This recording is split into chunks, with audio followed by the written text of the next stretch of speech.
नमस्कार दोस्तों, स्वागत है आपका प्राइम डिस्प्ले पर। पहली खबर है आपकी डिफेंस इंडिजीनियस 405 आइटम्स। आज डिफेंस इंडिजीनियस से जुड़ी है। रक्षा मंत्रालय ने छठी positive indigenous list 405 defence item को शामिल किया है। इन वस्तुओं की खरीद अब भारतीय स्रोतों से करने पर जोर रहेगा। इसका उद्देश्य डिफेंस इंपोर्ट्स पर निर्भरता कम करना और आत्मनिर्भर भारत को मजबूत करना है, जो कि 2047 में भारत का लक्ष्य है। भारत एक विकसित राष्ट्र बनेगा। ये यूपीएससी से GS3 से रिलेटेड है। Defence security static positive indigenous action Srijan portal defence industrial corridor possible question हो सकते हैं।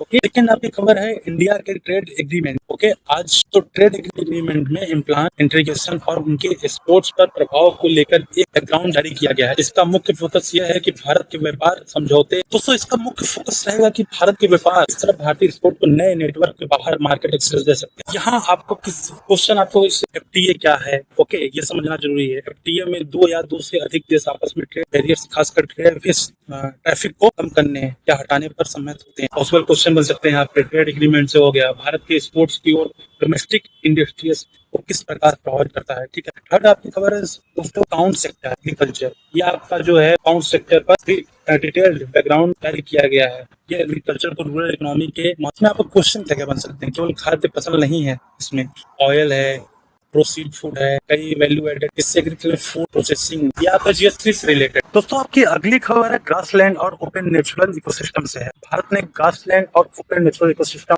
पर एक कॉम्प्रिहेंसिव गाइड जारी की है। ये टॉपिक आपका UNCCD लैंड डिग्रेडेशन के कॉन्टेक्स्ट में महत्वपूर्ण है। ठीक है, आपको इसमें पढ़ना क्या है, क्वेश्चन क्या बन सकता है। इसमें क्वेश्चन बन सकता है आपका ग्रासलैंड क्या है, नेचुरल इकोसिस्टम क्या होता है, बायोडाइवर्सिटी, कार्बन साइकिल क्या है, करंट जो था उसी से लिंक करके आपको पढ़ना है। दोस्तों नेक्स्ट खबर आपका बहुत इंपॉर्टेंट खबर है MQ-9B। ये आपका है सी गार्डियन के लिए बहुत इंपॉर्टेंट है। भारतीय नौसेना के लिए MQ-9B सी गार्डियन रिमोटली पायलट, मतलब उसमें पायलट नहीं जाएगा, बिना पायलट, एक तरह से ड्रोन समझो आप इसको।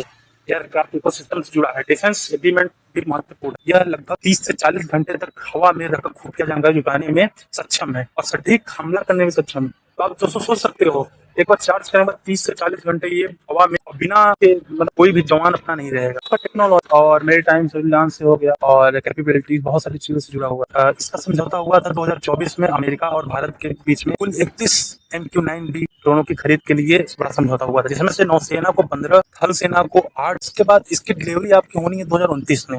ये आपका GS3 से रिलेटेड सब्जेक्ट है। मेरीटाइम सिक्योरिटी स्टैटिक में क्या है, UAV क्या है, हेल क्या है, ISR क्या है, मेरीटाइम डोमेन पे अवेयरनेस के लिए पढ़ सकते हो। तो दोस्तों मिलते हैं कल फिर रात 9 बजे एक नई न्यूज के साथ। तब तक